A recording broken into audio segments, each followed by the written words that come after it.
요즘 투잡의 시대라고 하잖아요. 그걸 넘어서 수리잡까지 하는 사람들도 많다고 하고요. 저희 아빠가 나름 투잡을 하고 계시는데 그게 어떻게 보자면 수리잡도 되는 것 같아서 이렇게 생각하니 조금 웃음이 납니다. 가장 메인으로 하시는 일은 학교의 경비 일이에요. 그냥 자리만 지키시는 업무고요. 하루에 8시간, 어쩔 때는 9시간도 계십니다. 월급을 일당으로 환산해 보면 하루 4만 원 정도밖에 안 되는 금액이에요. 나라에서 정해놓은 최저시급이라는 것이 있는데 명백한 임금 위반이기는 하죠. 저도 처음에 그거 듣고는 아니 뭔 그런 일이 다 있냐고 했는데 아빠는 적적함도 달래실 겸 규칙적인 일과를 만드신 것에 의의를 두신다고 하네요. 점심은 급식소에 가거나 가끔은 집에서 드시고 다시 돌아오신대요. 저희 아빠의 친구분도 그런 일을 하시는데 옆 동네 학교에서 근무하고 계신지라 서로 상황이 아주 비슷하다고 합니다. 그래서 아빠가 한가하고 심심할 때면 그 친구분과 통화를 하면서 주로 오후 시간을 보내신다고 하네요. 제가 진짜 아빠 폰 요금제를 통화 무제한으로 해놓을 수밖에 없었네요. 제가 저희 아빠가 투잡이라고 그랬잖아요. 다른 일은 트럭에서 사과를 판매하시는 거예요. 한 다리 건너서 아는 농장주를 통해 직거래를 하고 계세요. 크게 한 봉다리 20개에서 25개 들은 것을 대체로 2만 원씩 판매하시는데 정말 맛있습니다. 평일에는 엄마 혼자 이틀에 나가서 장사하시고 주말에는 아빠랑 같이 두 분이서 하세요.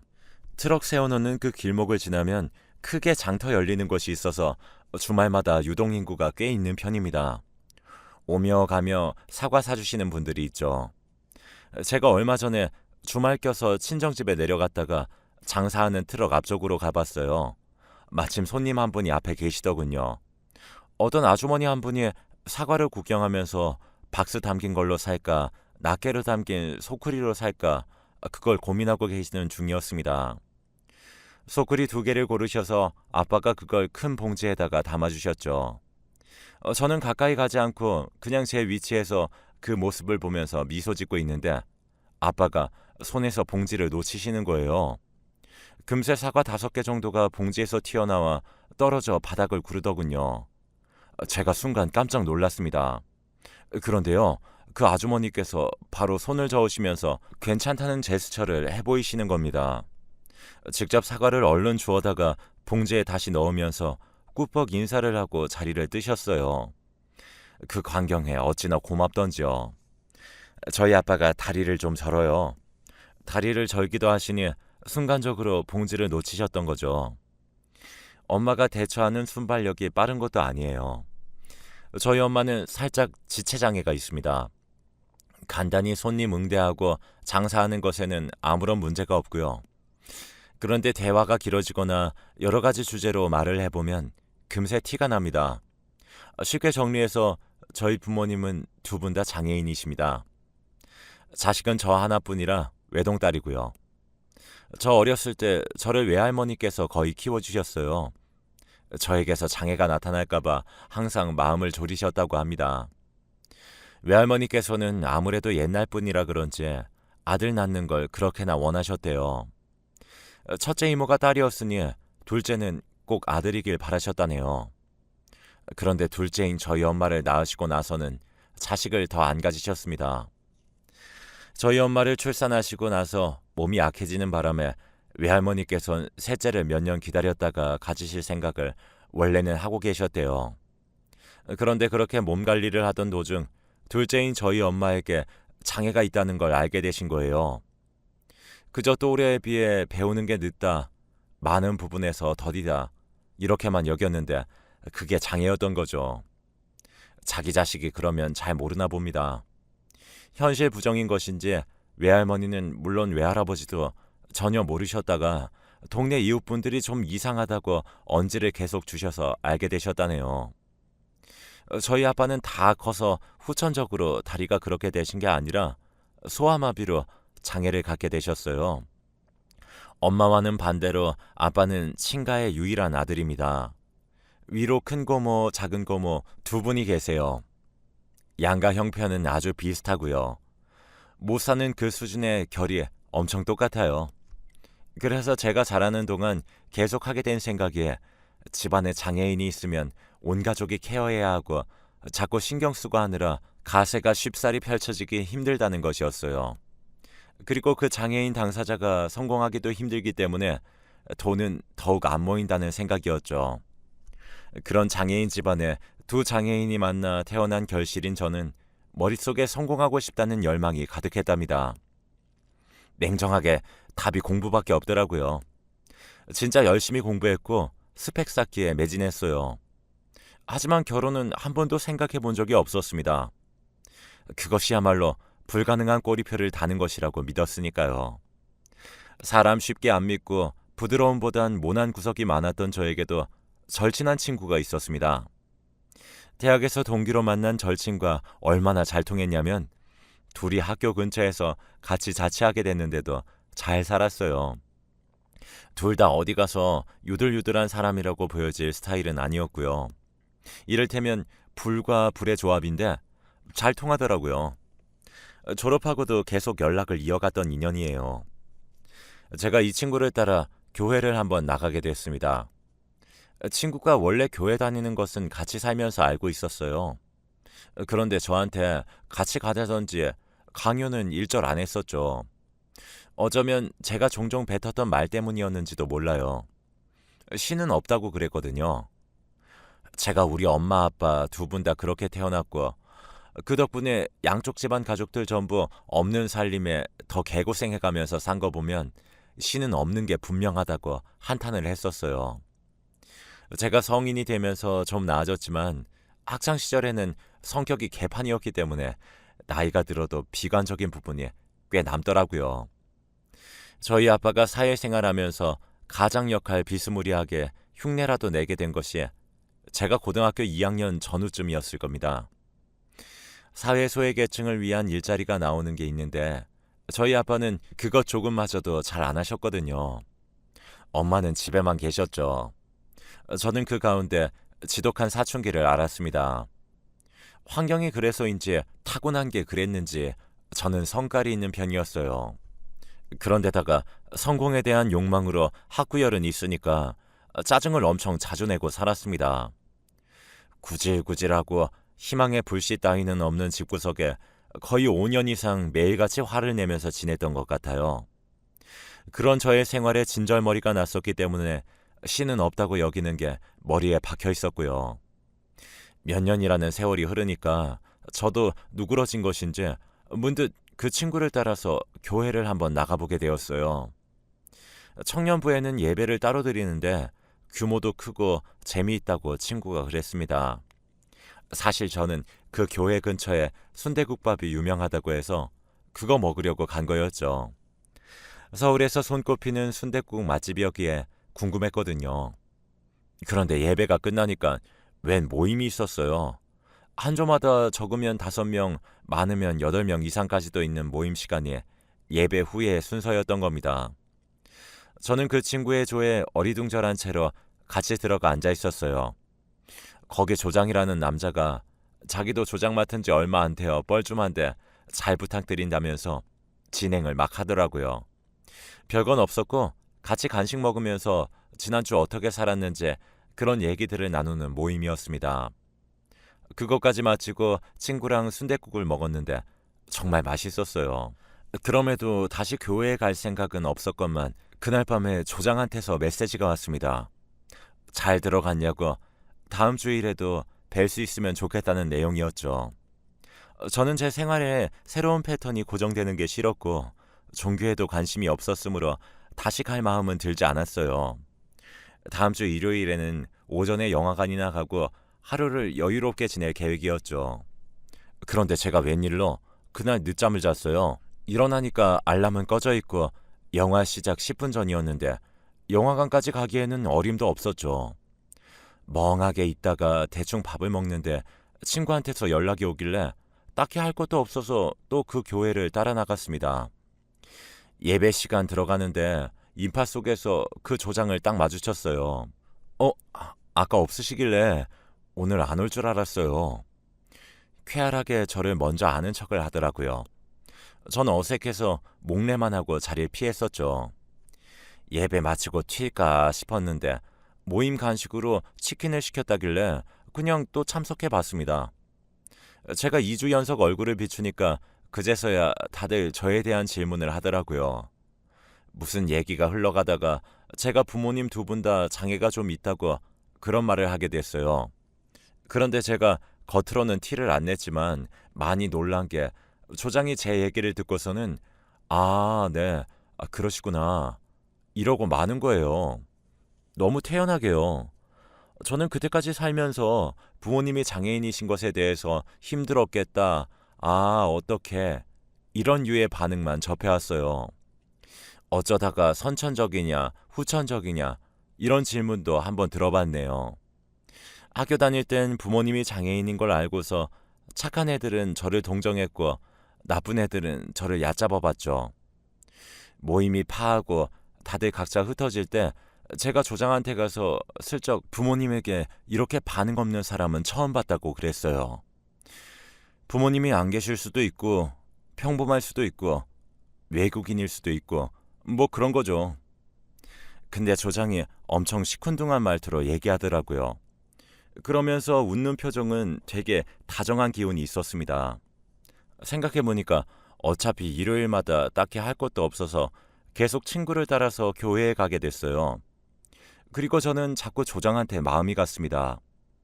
그런데 조장이 교회에서 집이 안 멀다고 하는 거 보니까 부자 동네에 사는 게 분명했고 옷도 되게 멀끔하게 잘 입었고 명문대 출신에 갓 입사했다는 직장도 번듯했어요. 한마디로 저와는 다른 세상 사람이었습니다. 저 따위 조건으로는 넘볼 수 있는 상대가 아니었죠. 그냥 혼자 속으로만 좋아해야지 생각했어요. 계절이 바뀌었을 때 조장이 저한테 넌지시 물어보더라고요. 혹시 자기를 좋아하느냐는 거예요. 제가 소스라치게 놀랐는데 애써 표정 관리하면서 아니라고 잡아뗐습니다. 그랬더니 웃음기 하나 없는 표정과 말투로 저한테 이런 말을 하더라고요. 나는 너 좋아하거든. 그래서 물어봤어. 심장 터질 것 같은데 무슨 말을 해야 좋을지 모르겠고 감히 나 같은 게 이렇게 괜찮은 남자랑 사귀어도 되는 것인가 이런 고민만 자꾸 들고 그러다가 어영부영 사귀게 되었습니다. 교회 바깥에서 따로 둘이 만나보니까 너무 좋은 거예요. 더욱더 좋았습니다. 제가 저 갈구느라 혈안이 된 게 분명한 사람들 틈바구니 속에서 첫 직장 생활을 하느라 스트레스가 장난이 아니었는데 이 사람 아니었으면 못 뱉었을지도 몰라요. 남자친구의 부모님도 같은 교회를 다니시기 때문에 한 번은 마주치게 되었는데 두 분 다 인자하시고 여유로워 보이는 인상이었어요. 무엇 하나 잘난 것 없는 저를 마음에 안 들어 하실 게 분명하다고 생각했기 때문에 속으로 불안을 느끼고 있었습니다. 사귈수록 이 남자와 결혼하면 정말 좋겠다고 생각을 하게 됐지만 그건 단지 저의 헛된 바람일 것이라 여겼었죠. 남자친구가 저를 진심으로 아껴주는 것과는 별개로 결혼은 현실이라고 생각했으니까요. 하지만 저의 예상과는 전혀 다른 반응에 저는 정말로 벙찌고 말았습니다. 믿음 생활 잘하고 우리 아들하고 마음만 잘 맞는다면 무조건 찬성이다. 라는 두 분의 말씀을 듣고도 믿기지가 않았네요. 저는 가진 것도 없고 아니 오히려 마이너스인 조건이었죠. 그럼에도 저랑 결혼하고 싶다고 말해준 남자친구에게 깊은 감동을 받았습니다. 저희 부모님께 가서 지금 만나는 남자친구랑 결혼하고 싶다고 말씀드렸어요. 이모도 계신 자리였는데 이모는 무조건 결혼하라고 그러셨습니다. 아빠는 제가 혹시 그런 풍족한 집안에 시집을 가서 기죽고 살게 될까봐 그것 하나가 걱정이라고 하셨고요. 엄마는 제가 결혼하고 싶다고 하니까 놀라서 계속 허둥지둥 대시면서 많이 당황하셨습니다. 이모는 이건 두 번 다시 없을 기회라면서 당장 결혼하라며 저의 등을 떠밀다시피 찬성해 주셨어요. 상견례라기보다는 그냥 다 함께 식사 자리를 가진 게 전부였습니다. 분위기가 부드러워서 내내 긴장을 많이 했던 제 마음도 그 자리에서 많이 풀어지게 되었습니다. 저희 결혼하게 되었다고 제 친구에게도 밥을 따로 사주었고요. 같이 밥 먹는 자리에서 친구가 눈물을 보였습니다. 너무너무 잘 됐다고, 앞으로 제 인생에 평탄한 날만 있으면 좋겠다고 그런 말을 해주는데 제가 진짜 가슴이 벅차 올랐어요. 제가 친구는 많이 없어요. 5손가락도 다 못 접어서 그 탓에 결혼식도 간소하게 했을 정도입니다. 그치만요, 아직 짧은 인생을 산 것뿐이지만 진짜 친구는 한둘만 있어도 충분하다는 생각이 들었어요. 저의 행복에 진심으로 아무 사심 없이 축하해주는 친구를 보면서 감사한 마음으로 정말 열심히 결혼 생활을 해나가겠다고 다짐했죠. 그런데 솔직히 시부모님이 어려웠어요. 제가 잘못을 저지른 것도 시부모님께서 저에게 잘해주지 못하셨던 것도 아니었습니다. 그냥 거리감이 있었고 매사에 저는 조심스러웠어요. 못난 모습, 격떨어지는 모습을 보이면 안 된다는 강박이 생겨서 항상 신경 쓰면서 지냈습니다. 집이 멀지 않으니까 얼만큼 자주 배워야 하나를 두고 혼자 고민도 심했고요. 결혼하고 명절에 친정에는 가지 않았어요. 저희 부모님이 오지 말라고 신신당부를 하셔서요. 한가한 때 오고 명절은 건너뛰었으면 좋겠다고 하셨죠. 그래서 결혼하고 첫 추석 때는 시부모님 댁에서 맛있는 거나 해먹고 보냈습니다. 집안 자체가 제사를 일절 지내는 게 없어서 그건 정말 좋더라고요. 그런데 일가 친척분들 뵙는 게 어색해서 힘들었습니다. 하나같이 귀티나는 분들인데 그 가운데서 저만 미운 오리 새끼에 꽂아 놓은 보리자루 같았죠. 그러고 나서 얼마 있다가 김장 얘기가 나왔어요. 경기도 태촌에 있는 큰 댁에 모여서 김장김치를 담근다고 했습니다. 저도 시어머니께 같이 가겠다고 말씀드렸어요. 속으로는 싫었죠. 불편하고 힘든 일만 종일 할 게 뻔하고, 그렇지만 반사적으로 그렇게 말이 나가고 말았습니다. 시집 오면서 이바지한 것도 전혀 없는 주제에 김장 담근다는 얘기에 입 싹 닫고 가만히 있자니 좀 눈치 보이는 거예요.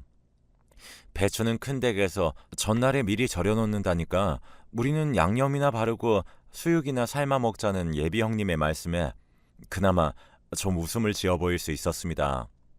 내심 걱정이 많았지만요. 제발 김장날이 오지 않기를 바라면서 지냈는데 그럴수록 시간이 왜 이렇게 빨리 가던지요. 약간의 어색함 속에서 자리 잡는 것도 잠시 양념을 버무리느라 저도 바빠졌습니다. 그런데 양념이 엄청나게 빨갛더라고요. 아주 시뻘건 색이었는데 먹어보면 막상 그렇게 안 매운 고춧가루 양념이었어요. 마치 새빨간 떡볶이를 먹었는데 생각보다 안 맵고 감칠맛이 맴돌 때 그 감상과도 같았습니다. 그래도 아주 칼칼하긴 했죠. 시어머니와 이런저런 가벼운 대화를 나누며 작업을 했는데 그러다가 저희 친정집 얘기가 나왔어요. 제가 저희 집은 한 번도 김장을 직접 해본 적이 없다고 하니까 화들짝 놀라셨거든요. 어디 복지단체에서 주는 김장김치는 받아본 적이 있다고 그런 내용을 알려드릴까 하다가 이건 아닌 것 같아서 입을 다물었습니다. 대신 유야무야 둘러댔죠. 가끔 조금씩만 해드세요. 김장은 본격적으로 안 하려고 하셔서요. 그러면 오늘 한 거 좀 싸다가 택배로 보내드릴까? 우체국으로 붙이면 금방 갈 텐데. 네? 아니에요. 감사하긴 한데 괜찮아요. 그렇게까지 신경 안 써주셔도 돼요.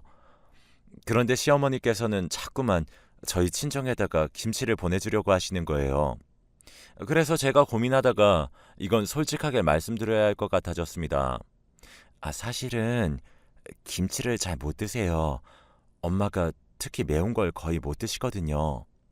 매운 음식 먹는 걸 가르치는 게 힘드니까 외할머니께서 옛날에 김치를 무조건 물에다가 씻어서 주셨대요. 그게 습관으로 굳어졌어요. 그리고 저희 아빠가 다리를 저시기도 하지만 가끔은 손까지 떠세요. 그래서 어렸을 적부터 양념 있는 걸 많이 안 드셨대요. 반찬 놓칠까 봐서요. 얼굴이며 옷에 김치 양념 묻으면 얼룩 때문에 빨기 힘들다고 잘 안 드셔서 버릇됐다고 하시더라고요. 김치찌개를 거의 안 해먹는 집은 저희 집이 아마 대한민국에서 유일할 거예요. 네. 제가 멋쩍게 웃었어요. 제 딴에는 너무 어려운 얘기가 되지 않았으면 해서 약간 농담조로 한 것이었는데요. 분위기가 좀 숙연하더라고요. 시어머니께서는 많이 당황하신 표정이었습니다. 그걸 보고 저도 덩달아서 당황스러워졌네요. 세상에나, 아니 그럴 수 있나? 아니요, 어머님. 아, 저희 부모님 두 분 다 다른 양념은 다 드세요. 다 드시는데 잘은 못 드신다고 그런 거예요. 무슨 병처럼 제가 말을 늘어놓고 말았는데 그 순간 정말 창피하고 수치스럽고 별별 생각이 다 들었습니다. 그저 이 순간이 얼른 지나가길 바라면서 속으로 빌며 버텼어요. 그날은 무슨 정신으로 김장을 마치고 집까지 돌아왔는지도 모르겠어요. 그래도 시어머니께서 다른 내색 없이 다음에도 저를 대해주셔서 저도 안심할 수 있었습니다. 그리고 몇 주 뒤에 연말이라고 저는 친정집에 내려갔어요. 사정상 친정에는 못 갈 것 같으니 미리 뵈러 간 것이었죠. 아빠가 이때는 학교 일하기 전이었어서 소일거리로 농사일에 주력하고 계셨습니다. 저도 일 좀 거들어드리고 두 분을 차에 태우고 드라이브 시켜드렸어요. 그런 김에 밖에서 저녁을 먹을 작정이었는데 엄마가 자꾸 집에 가서 먹자고 그러시는 거예요. 제가 번거롭게 왜 그러냐고 그냥 외식하자고 했지만 엄마가 저 온다고 고기 양념을 재워놨다고 하시는 겁니다. 그 정성에 어떻게 외면하겠어요. 당장 집으로 차를 돌렸죠. 아빠는 채소를 준비하시고 제가 불고기를 굽고 있는데 엄마가 반찬 준비를 하는 걸 보니까 웬 백김치가 있더라고요. 엄마, 설마 엄마가 저거 김치 담근 거야? 아니, 얘, 너 이거 몰라? 어떻게 몰라? 엄마가 갑자기 흥분해서 같은 말만 반복하시길래 아빠를 불렀습니다. 백김치 어디서 났냐고 하니까 아빠가 얼래? 이러면서 몰랐냐고 하시길래 이게 무슨 일인가 했습니다. 이 김치 안사돈께서 보내주신 건데 난 당연히 네가 아는 줄 알았지. 제가 깜짝 놀라서 고기 굽다 말고 김치통을 확인해 봤어요. 락앤락 아주 큰 사이즈로 2통이나 보내주신 거였어요. 전혀 생각하지도 못한 일에 놀라고만 저의 눈에 그제서야 냉장고에 붙어있는 종이가 들어왔습니다. 저희 부모님이 원래 냉장고에 뭐를 많이 붙여두셔서 그게 눈에 잘 안 띄었어요. 가스불 확인 같은 글자를 적어둔 종이들이 많았고 각종 자석들도 있어서 그걸 못 봤었는데 시어머니께서 정갈하게 쓰신 내용을 보고서는 불가항력적으로 눈물이 차올랐습니다. 제가 집안 식구들 손을 빌려 요리를 하고 살았더니 하수입니다. 저 혼자 하려면 부족한 실력입니다. 그래도 한번 해봤습니다. 제 눈으로 보고 검증된 재료로만 하고 싶었어요. 배추와 무는 저희 집안의 땅에서 직접 농사 지은 것입니다. 레시피 찾아다가 하루 종일 실험을 해봤는데 결과물이 잘 나왔는지 모르겠어요. 어줍지 않은 양념 넣으면 맛이 가버릴까봐 저희 집 방식으로 짭짤하고 원하게 해보았습니다. 드시고 입맛에 맞으시면 말씀을 주세요. 안 맵게 겉절이도 조금 해서 날 풀리는 대로 보내드릴게요. 여름에는 동치미 어떠시겠어요? 더운 날 입맛 없으실 때 밥이나 면 말아 먹으면 식사가 되게끔 맛있게 조합해 볼게요. 그 전에 뵐 수 있으면 더욱 좋겠습니다. 귀한 딸 허락해 주신 은혜 감사해요. 이런 내용이 적혀 있었는데 보는 동안 눈물 때문에 앞이 흐려져서 계속 눈물을 훔쳐야만 했습니다. 저희 엄마가 속없이 옆에서 울어? 울어? 자꾸 이러는 바람에 안 운다고 대답하고선 뒷모습만 보이면서 불고기를 볶았는데요. 사실 계속 눈물을 삼키느라 힘들었습니다. 저녁상 사진 찍어놨다가 첨부해서 더 시간 늦어지기 전에 설거지 마치는 대로 시어머니께 메시지를 보냈어요. 너무 맛있고 정말 너무 감사하다고요. 그랬더니 시어머니께서 답장하시기를 김치 한다고 싱크대 전부 차지하고 난리 피우느라 스케일이 장난 아니었다. 내가 요리 못하고 음식 못하는 거 이럴 때 들키는 거야. 라고 너스레를 떠시는데 그 모습에 더 감사함을 느꼈습니다. 저희 엄마가 정말 좋아하신다고 국물을 싹 들이키신다고 하니까 엄청 뿌듯해하시고 좋아하시더라고요. 백김치가 하나도 안 매운데 시원하고 자꾸 당기는 맛이었어요.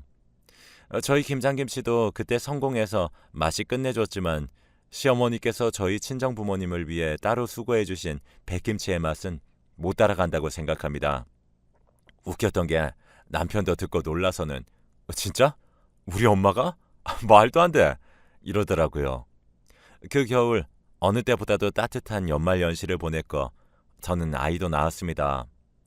코로나 때문에 원래 예정해 두었던 돌잔치는 생략했지만 가족들끼리 모여서 즐겁게 식사 자리를 가졌어요.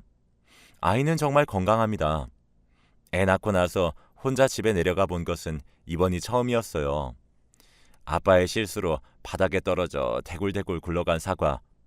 그 때문에 떨어진 부분이 상했을 텐데도 되려 웃어주시면서 꾸벅 인사까지 남기고 가주신 아주머니 손님을 보면서 마음 한켠이 뭉클해졌습니다. 아주머니께서는 모르시겠죠. 그 고운 마음씨에 대고 사과 장수에 따른 그 순간 저를 올려드리고 싶었던 것을요. 점차 추워지는 날씨에 그 따뜻한 광경을 보면서 시어머니 백김치가 떠올라 버렸네요. 평생 간직할 감사함이에요. 저로서는 오랜만에 옛일을 되돌아보는 기회였습니다. 저희 부모님은 작게 농사도 지으세요.